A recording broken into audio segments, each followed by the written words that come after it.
Okay, welcome to another live stream. Now this one's going to be day 2 of Wild B and his group that he's put together. So where we last left off was that Wild B had gone from Devlin over to here and then returned at the end of the day. Now they've heard from other groups what they've achieved, and so wanting to get stuck back straight into it, they're going to continue on. So day 1 is what we've got showing right now. So I'm going to select that color, then I'm going to select day 2 and I'm going to plan their route. So their intention is to continue on with their geopolitical. Now, the geopolitical strategy that they chose was to go into these little inlets and continue on, but they got stuck up this in this estuary here, and then they continued, and then they went back to the town of Devlin. So going back to their plan is to go into these estuaries and see how many they can get through in one day.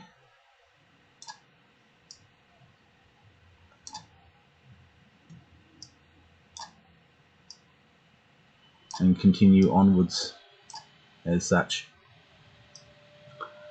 So that's what their intention is to do, just to start moving as fast as they can, because they're now in a bit of a competition with the other groups.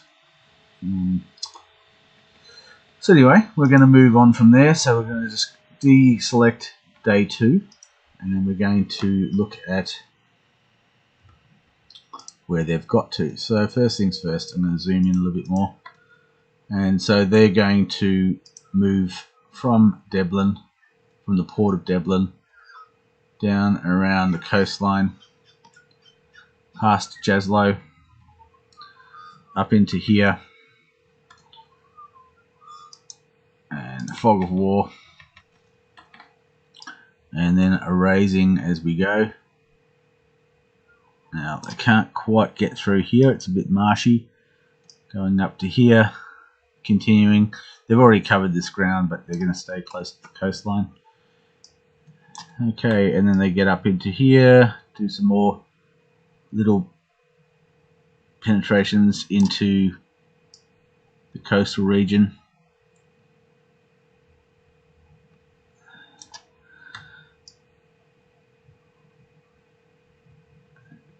Revealing some territory. No encounters as they are on the boat still. Okay. Now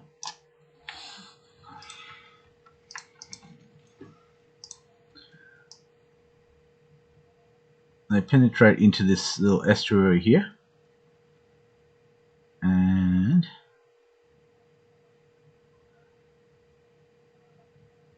they've sighted something.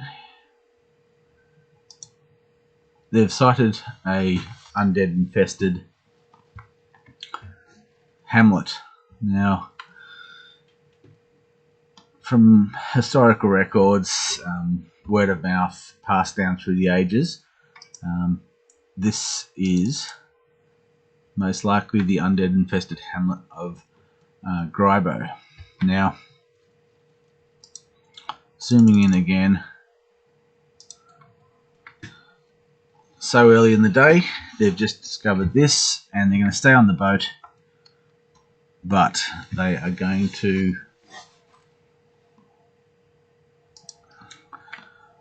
investigate. Now they're going to stay on the boat, not leaving the boat, and they're going to just have a look around from the boat, continuing into a little estuary. Not going to get too excited. They're not sure what they're going to face when they go to this town, also this hamlet, but they're revealing territory, staying on the boat. Okay, so they've now seen the walls. They can hear they can hear the sound of bones, and so that's what they've discovered now. As for how to approach an undead infested, town, hamlet, farm, or village, what I've decided is I'm going to skip through to the actual map. Now, in the towns, villages, hamlets, farms layer, what I've created is I've put the ruin of the map onto this. So the pristine version versus the ruined version. So how to process. So what I've got in mind is that if they want to try to fight their way in, now what they're on a boat. This area here is close to the water's edge. So if I zoom in close to here, these are 10-foot sections, and so if they get too close to the water's edge, to the coast, then they could be attacked. So what I'm wanting to do is have fog and have all of the make it so that if they get off the boat at all, then they will be surrounded by undead. If they get close to the coast, as in the shallows, they could be overwhelmed as well. Now let's have a look at what they're facing. So I'm going to go back to here firstly, and then I'm going to, as I said, discuss what we've got here. We're going to have to make some modifications. So I'm going to select a different color to represent the land. Now this is not going to be perfect,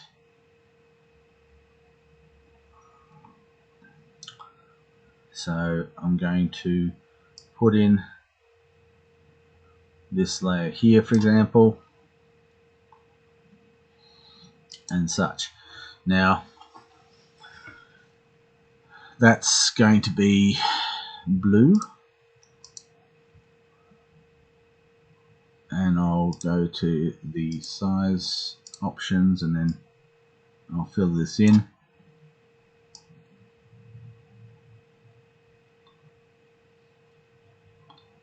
Like so.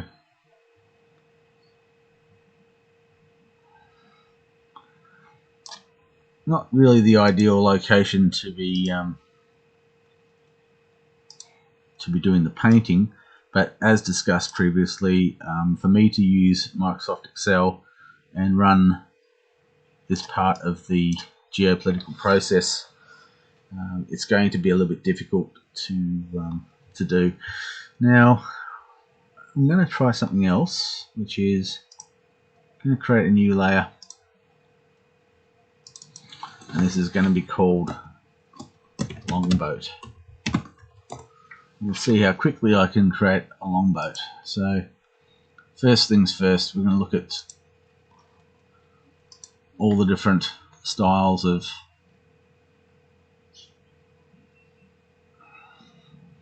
symbols and bits and pieces we can see.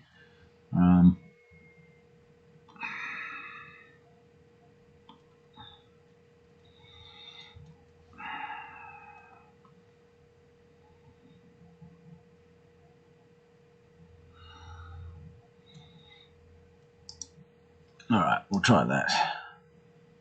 Nope, let's not try that. Alright, we'll try the grayscale one. Nope, too big. That's because the brush width. Alright, so going reducing the brush width to 2. Nope. Brush width 5.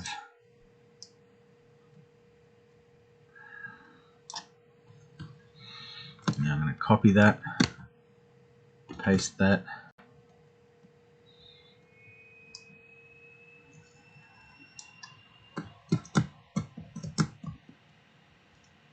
I don't know where I've pasted it, so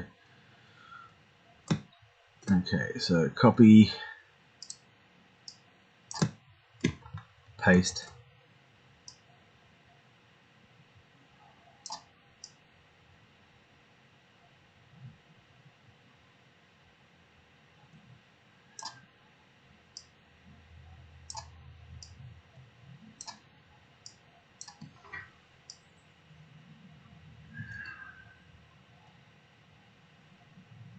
Alright, that looks alright.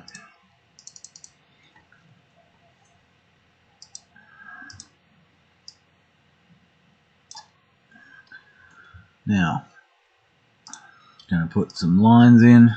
Oops, going to put some lines in now. Oops, doesn't like it. Okay, you can see down here, I'm not sure if you can see it yet, it's flashing away on your screen. So you've got to make sure that you've deselected the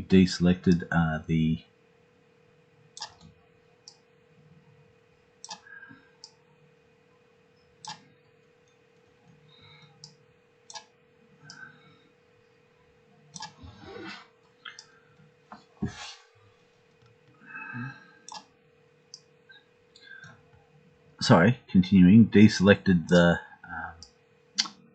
layer. So if you select the layer, you deselect the layer. So I've just done that. I'm going to copy that. I'm going to paste that. Not sure where I've pasted it though. That's the problem. So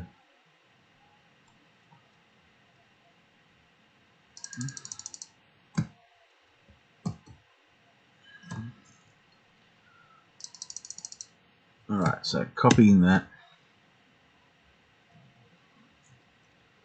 and then I'm going to, I'm not sure what's going on there, but anyway, we'll try something else.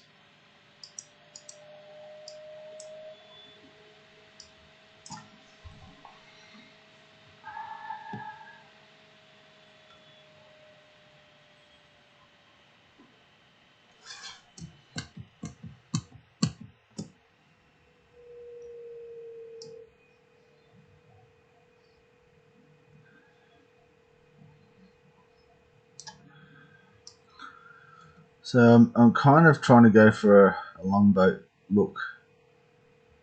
I'm trying to get the curvature just right.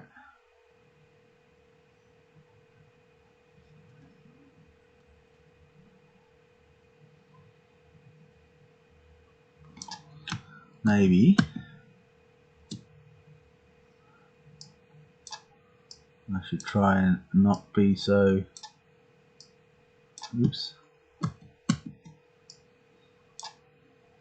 not try to do everything in one go.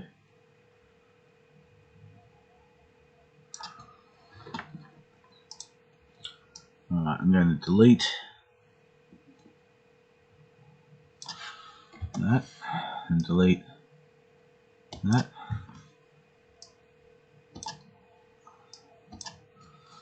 Alright, going to start again.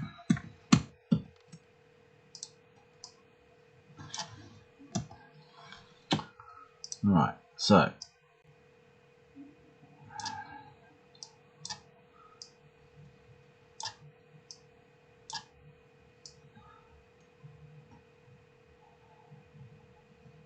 I'm creating the longboat like this instead.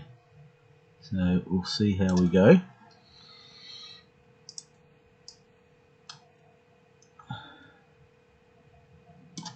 So copy, paste, and then I'm going to, well, I don't know if that's accurate or not. That's looking alright. I'm going to fill. Okay, so that's filled. Then I'm going to copy that. I'm going to create another layer called, well, I'm not going to even bother calling it anything, so I'm going to paste that. I'm going to change the color.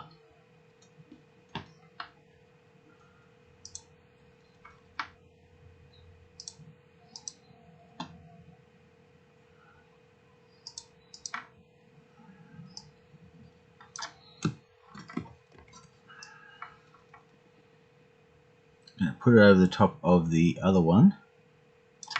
Then I'm going to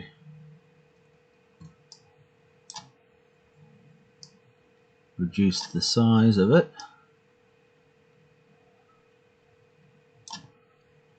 which is going to thicken up the walls. I'm not going to necessarily look at this as being a longboat, but it looks alright. So I'm going to now merge that down. Then I'm going to put some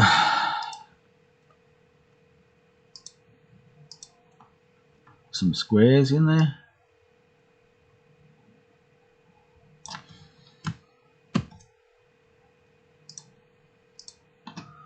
Alright.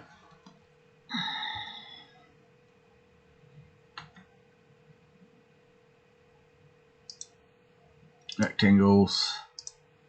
And I'm going to put rectangle here.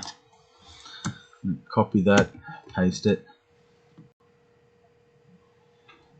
Oops.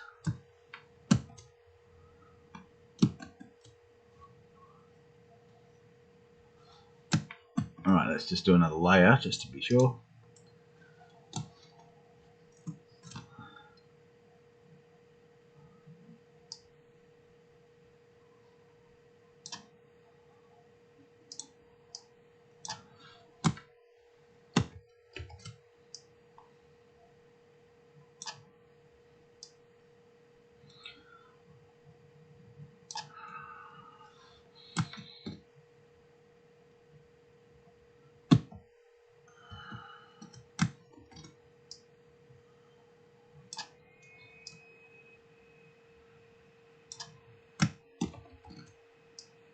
Oops.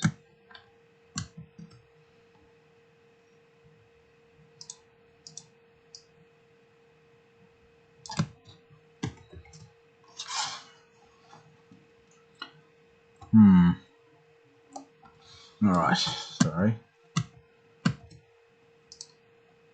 Going to do that. Copy, paste.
So what I'm doing is creating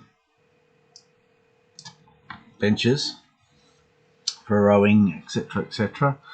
So in terms of how many people this can take, I'm just going to keep going. Now they don't all have to be rowing at the same time. If it's under sail, probably doesn't need to be oared at all.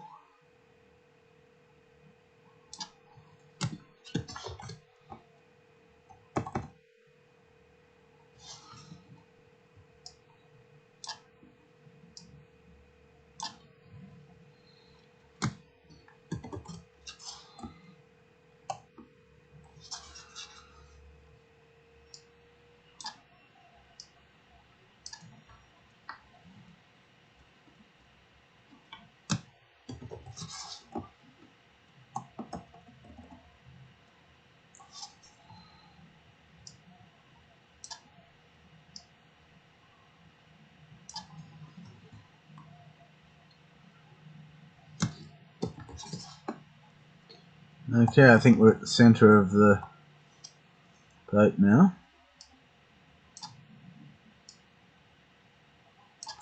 So now I'm going to copy, paste, and then flip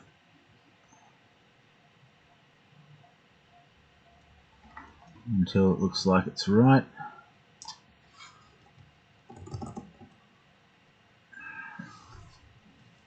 That looks alright to me. Okay, so you take that and then merge it down. Now we've got a longboat. So our longboat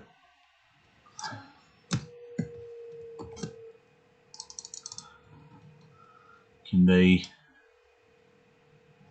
moved in gently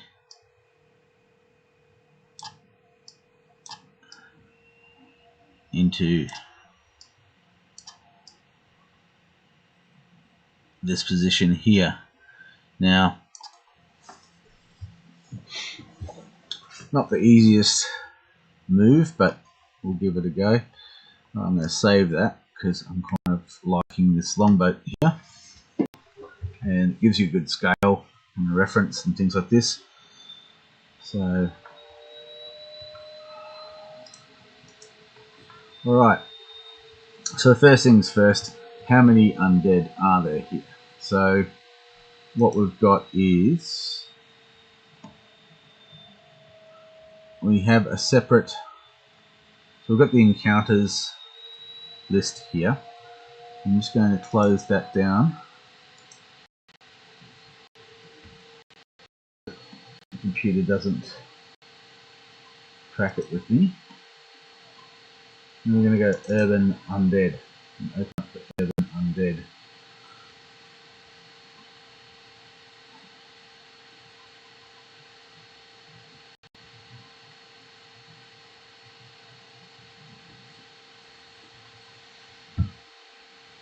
I'm trying to do two things at once, so I'm trying to save as well as open at the same time. Not the best way to treat the poor computer.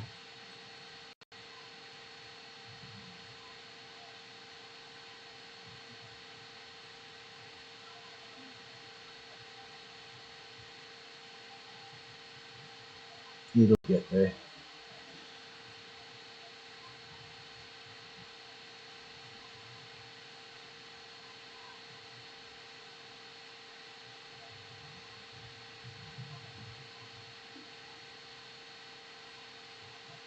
Now I'm not sure while it's saving. I'm not sure if you can see I've now revealed the alphabet up top, and I've got the numbers down the side. And you can't actually see it because I've put my head in the way.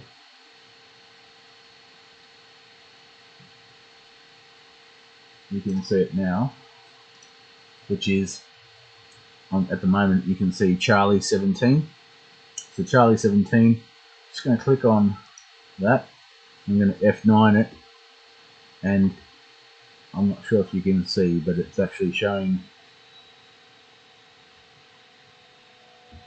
It's showing the numbers are changing. So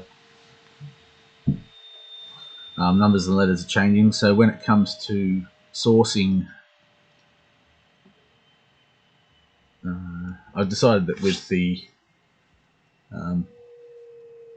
trying to be random and everything like this, I'm going to use this to in order to push me towards the right indicator. So on the moves and encounters and all those sort of things, I should be able to refer to that and then go and go down the row and the column and then reveal quite. I think that'll speed it up by at least 50%. So that's important. So just going to go back to Urban Undead. Now, these Urban Undead are the undead for stock lark. They're not for everybody, so they're not for every single place. So what I'm going to do is going to zoom in on this, and we've got the village, we've got hamlet, we've got all those things, and the one that we're looking for is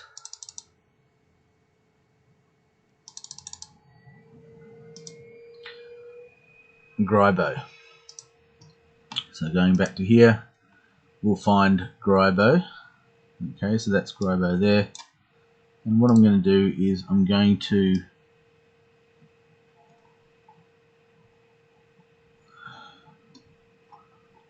well, I'm going to try to. Anyway, it doesn't matter.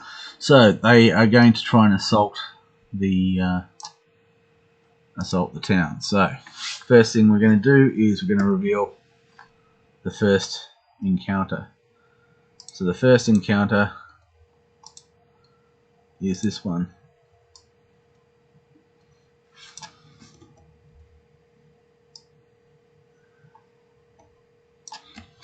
Alright, so the time it takes to fight undead.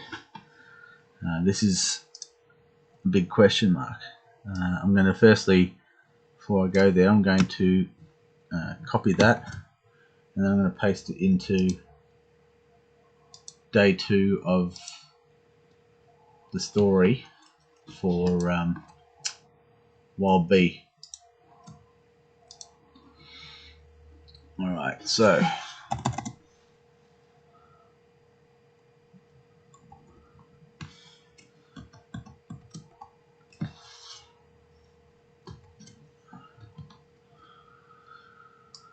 alright. Day 2. Hearing the success of the other groups, Wild Bee company left the town of Devlin and returned to scouting the coast. It wasn't long before they found the undead infested hamlet of Grybo, easing their longboat up to the wall. They began to engage the undead. Okay, so that's what is happening so far. So I'm just going to move that off screen again. Then we're going to discuss just quickly the numbers. So the numbers here, so 29, 30, 11 and 13. So let's just say, for example, they are, I'm going to just copy that again and then go back to here. I'm going to create a new layer.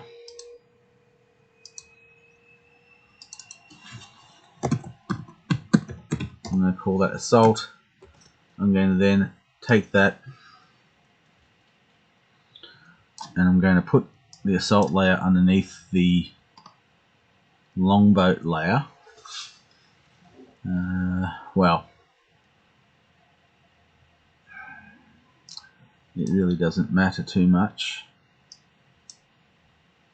Although, alright, let's just do it that way. So during the assault, what we've got is this comparison. So in terms of how long it takes for the groups of 20, the geopolitical groups, to assault. So first things first, whether they are outmatching them or not. So on the, what we did was we talked about this previously, but I'm going to go back and pull it up on the screen. Alright, so this is the Wild B group.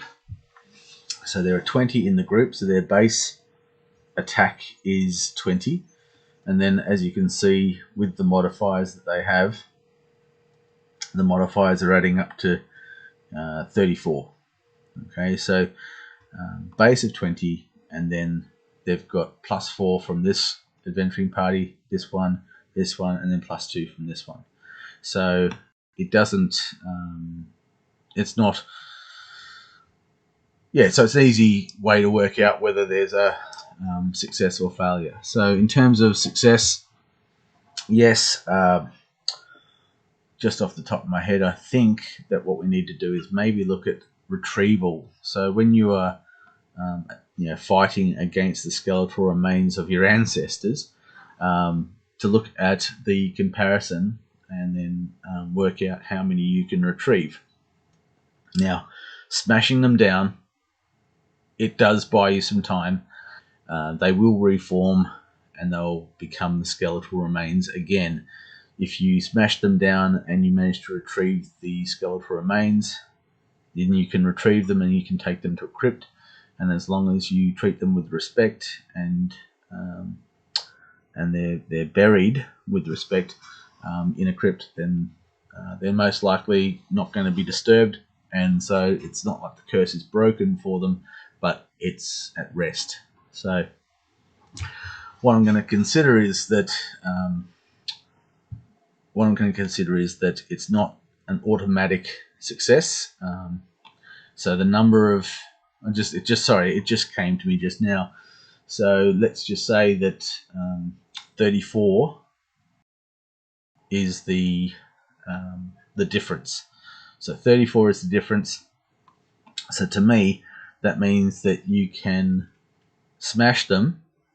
So there's 29 in here, 29 difficulty, and you've got 34. So that should mean that you've got 5 remains. All right. So this group here is now. So I'm going to put that into the. Okay, I'm going to put that in here. So into the story. Okay, so attack versus skeleton.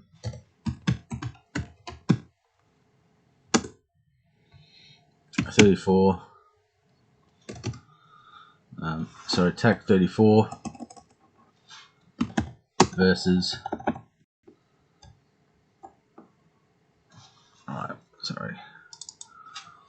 Wild B 34 versus skeletons.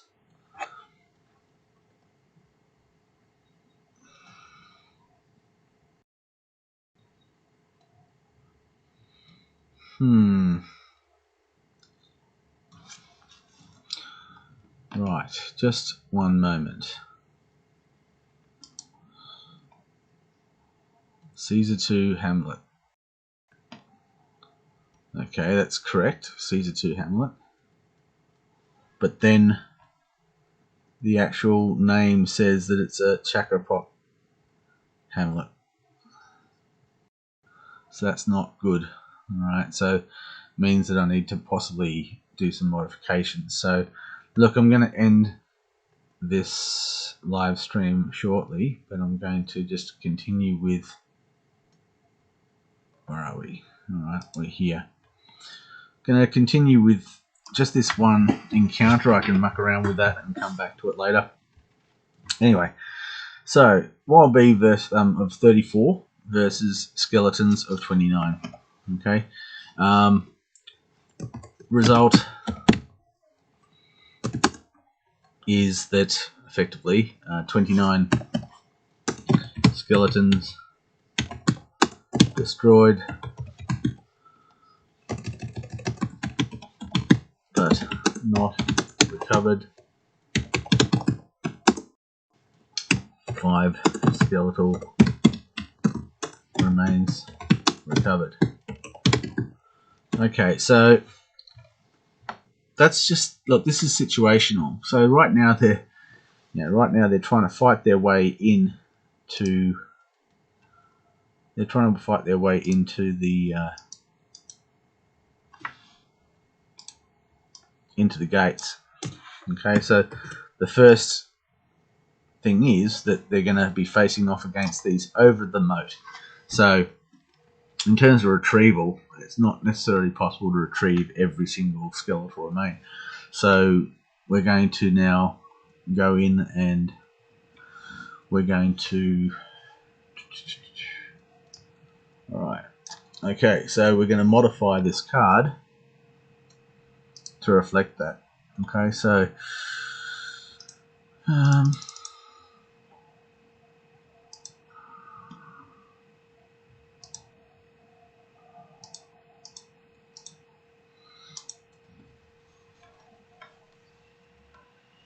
okay, so they managed to remove, extract 5, so that's 24.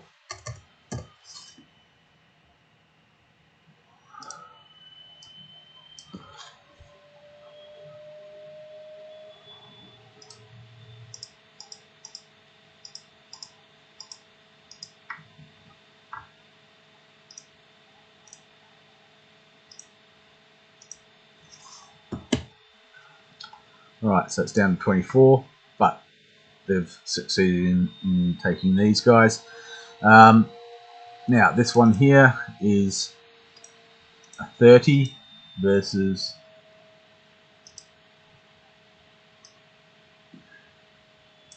so I'm just going to process through on the other one as we go. So 30.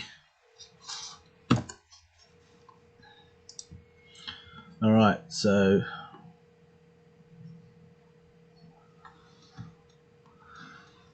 this is the same. So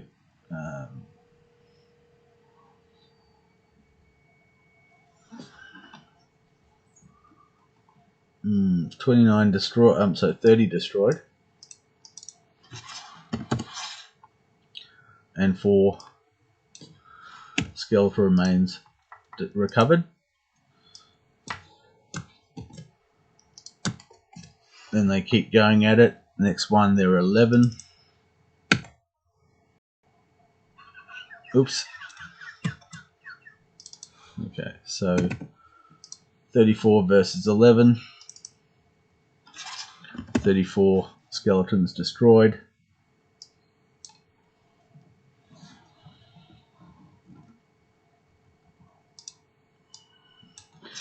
And 23 skeletal remains recovered. Okay, and then we have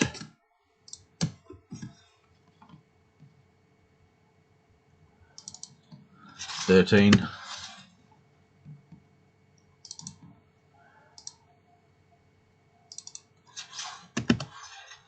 13 destroyed, and as you can see, we've got big difference between the what's going on here. So 23.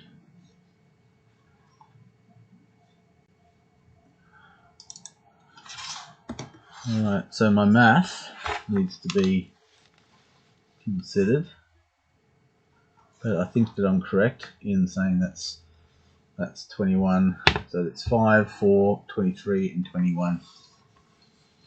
Now the big question is how long does this take?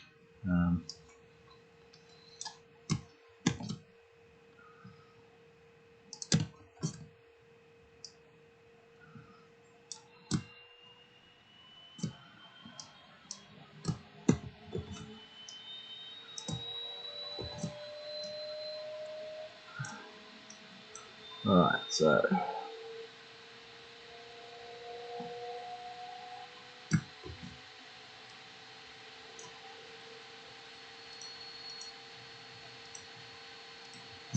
24.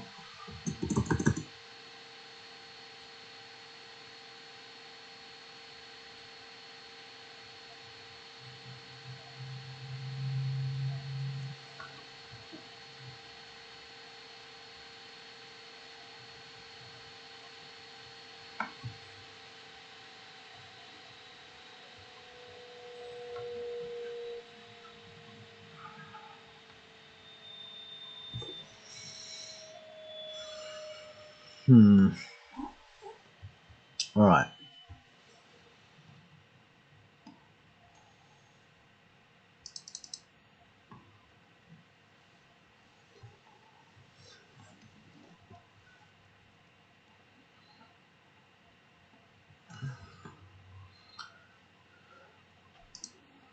So 24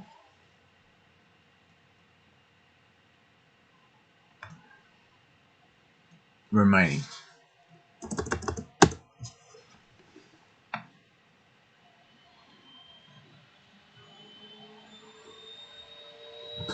Then 30.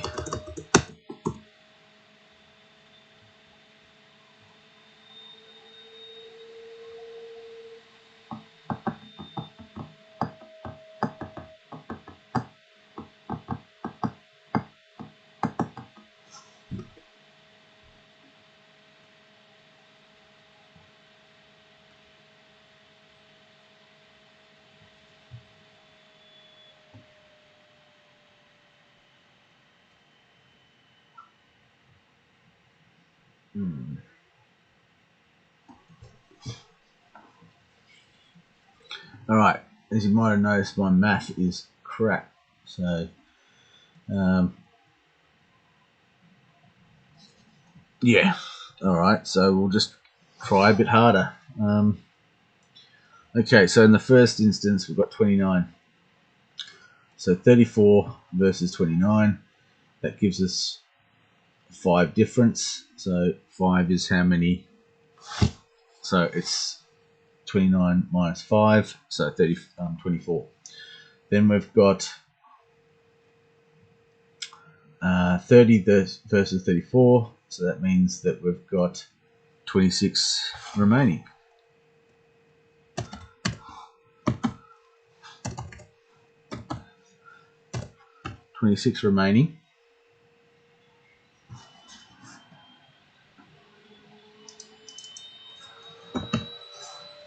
Okay, and we go back to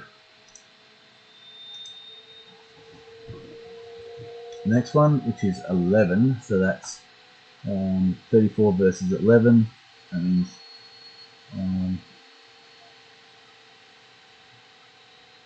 11 skeletons destroyed.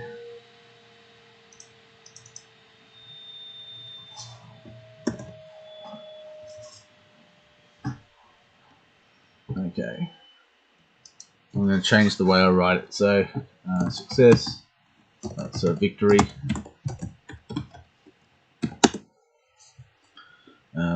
29 destroyed. That's better.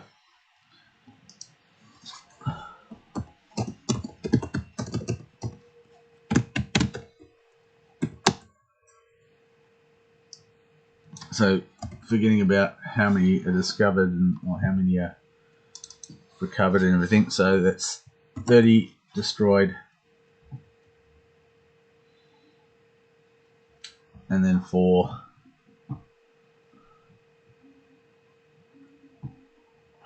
recovered.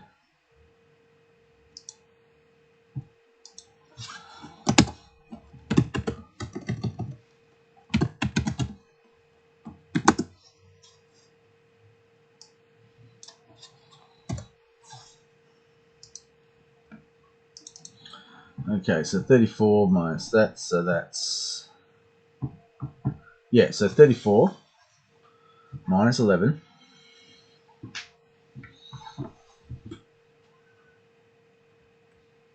Now the difference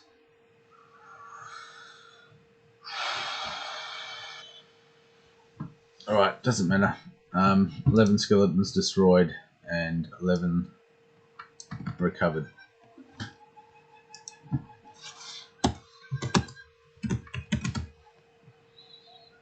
Okay, next one is another victory. So 13 skeletons destroyed.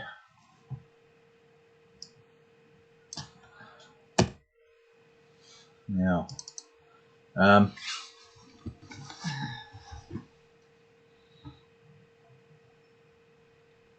yeah, so the difference between the two. So yeah, it's all of them. So 13 skeletal remains recovered. All right. So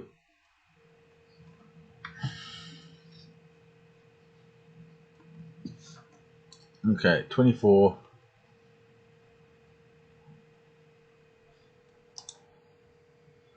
Okay, so shit.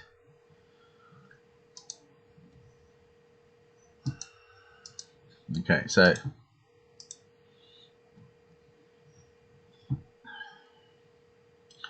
29, so 24, okay, 26,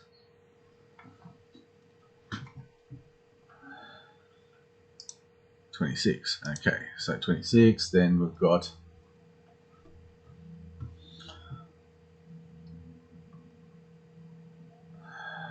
11,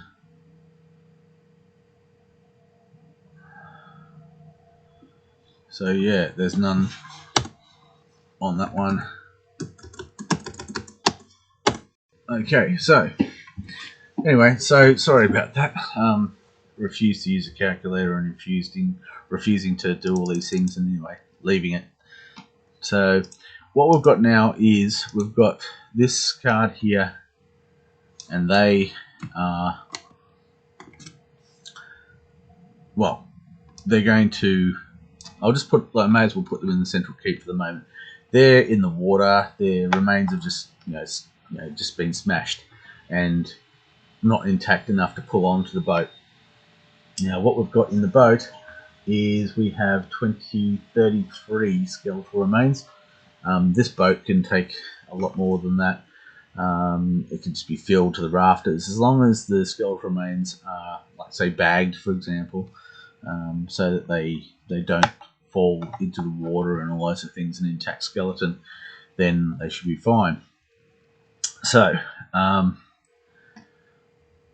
yeah, that entire episode just then, that took an incredible amount of time that I'm not really happy with in terms of processing time. So I need to possibly look at streamlining a little bit better than that. So we've got another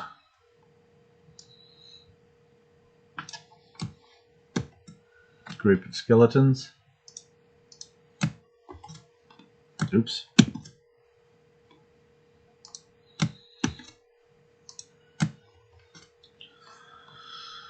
Another group of skeletons.